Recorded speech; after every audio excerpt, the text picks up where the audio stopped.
उस समय अरब का दस्तूर यह था कि जब उनके यहाँ कोई बच्चा होता तो वे देहात से आने वाली दाइयों के हवाले कर देते थे ताकि देहात में बच्चे की परवरिश बेहतर हो और वह खालिस अरबी जुबान सीख सके। दाइयों का काफिला मक्का में दाखिल हुआ। उन्होंने उन घरों की तलाश शुरू की जिनमें बच्चे पैदा हुए थे। इस तरह बहुत सी दाइया जनाब अब्दुल मुत्तलिब के घर भी आईं। नबी करीम मुहम्मद को देखा, लेकिन जब उन्हें मालूम हुआ कि यह बच्चा तो यतीम है तो इस ख्याल से छोड़कर आगे बढ़ गईं कि यतीम बच्चे के घराने से उन्हें क्या मिलेगा। इस तरह दाइया आती रहीं, जाती रहीं। किसी ने आपको दूध पिलाना मंजूर न किया, और करती भी कैसे। यह सआदत तो हज़रत हलीमा रज़ियल्लाहु अन्हा के हिस्से में आना थी।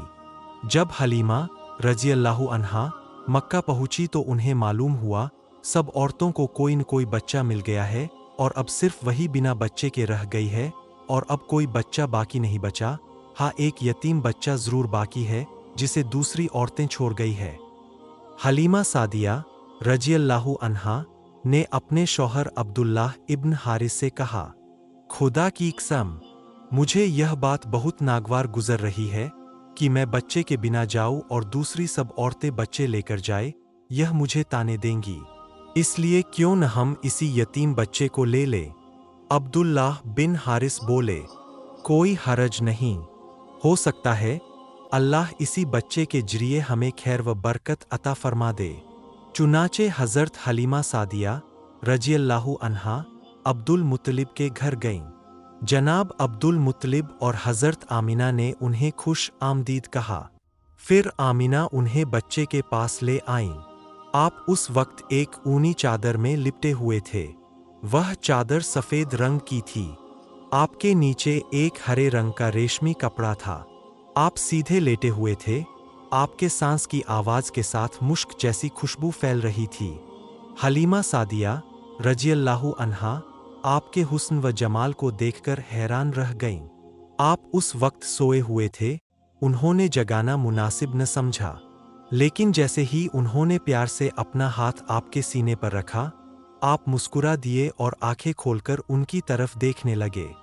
हज़रत हलीमा सादिया रज़ियल्लाहु अन्हा फरमाती है, मैंने देखा आपकी आंखों से एक नूर निकला जो आसमान तक पहुंच गया। मैंने आपको गोद में उठाकर आपकी दोनों आंखों के बीच वाली जगह पर प्यार किया। फिर मैंने आपकी वालिदा और अब्दुल मुत्तलिब से इजाज़त चाही, बच्चे को काफिले में लाई। मैंने आपको दूध पिलाने के लिए गोद में लिटाया तो आप दाएं तरफ से दूध पीने लगे। पहले मैंने बाएं तरफ से दूध पिलाना चाहा, लेकिन आपने उस तरफ से दूध न पिया। दाएं तरफ से आप फौरन दूध पीने लगे। बाद में भी आपकी यही आदत रही, आप सिर्फ दाएं तरफ से दूध पीते रहे, बाएं तरफ से मेरा बच्चा दूध पीता रहा। फिर काफिला रवाना हुआ। हलीमा सादिया रज़ियल्लाहु अन्हा फरमाती है, मैं अपने खच्चर पर सवार हुई, आपको साथ ले लिया।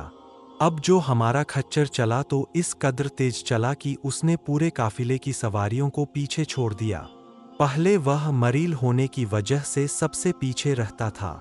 मेरी ख्वातीन साथी है हैरानगी से मुखातिब हुईं, ए हलीमा, यह आज क्या हो रहा है? तुम्हारा खच्चर इस कदर तेज कैसे चल रहा है? क्या यह वही खच्चर है जिस पर तुम आई थीं और जिसके लिए एक एक कदम उठाना मुश्किल था? जवाब में मैंने उनसे कहा, बेशक यह वही खच्चर है, अल्लाह की कसम, इसका मामला अजीब है। फिर यह लोग बनु साद की बस्ती पहुंच गए। उन दिनों यह इलाका खुश्क और खतजदा था।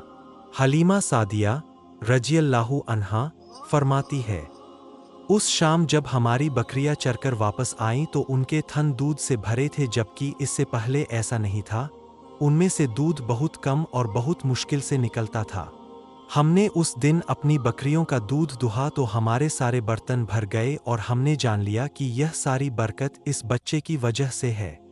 आसपास की औरतों में भी यह बात फैल गई। उनकी बकरियां बदस्तूर बहुत कम दूध दे रही थीं।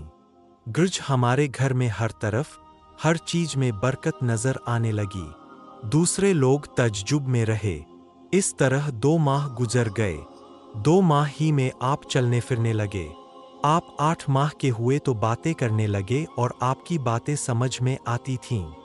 9 माह की उम्र में तो आप बहुत साफ बातचीत करने लगे।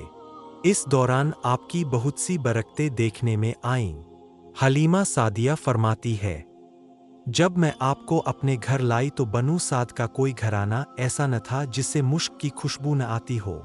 इस तरह सब लोग आपसे मोहब्बत करने लगे।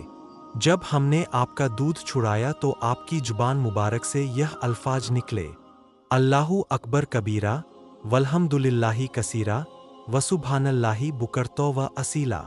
यानी अल्लाह ताला बहुत बड़ा है, अल्लाह ताला के लिए बेहद तारीफ है और उसके लिए सुबह शाम पाकी है। फिर जब आप मोहम्मद 2 साल के हो गए तो हम आपको लेकर आपकी वालिदा के पास आए। इस उम्र को पहुंचने के बाद बच्चों को माँ बाप के हवाले कर दिया जाता था। उधर हम आपकी बरकत देख चुके थे और हमारी आरजू थी कि अभी आप कुछ और मुद्दत हमारे पास रहें। चुनाचे हमने इस बारे में आपकी वालिदा से बात की। उनसे यूं कहा, आप हमें इजाज़त दीजिए कि हम बच्चे को 1 साल और अपने पास रखें। मैं डरती हूँ कहीं इस पर मक्का की बीमारियों और आबोहवा का असर न हो जाए। जब हमने उनसे बार बार कहा तो हज़रत आमिना मान गईं और हम आपको फिर अपने घर ले आए। जब आप कुछ बड़े हो गए तो बाहर निकलकर बच्चों को देखते थे। वे आपको खेलते नजर आते, आप उनके नज़दीक न जाते। एक रोज आपने मुझसे पूछा, अम्मी जान, क्या बात है, दिन में मेरे भाई बहन नजर नहीं आते? आप अपने दूध शरीक भाई अब्दुल्लाह और बहनों अनीसा और शैमा के बारे में पूछ रहे थे।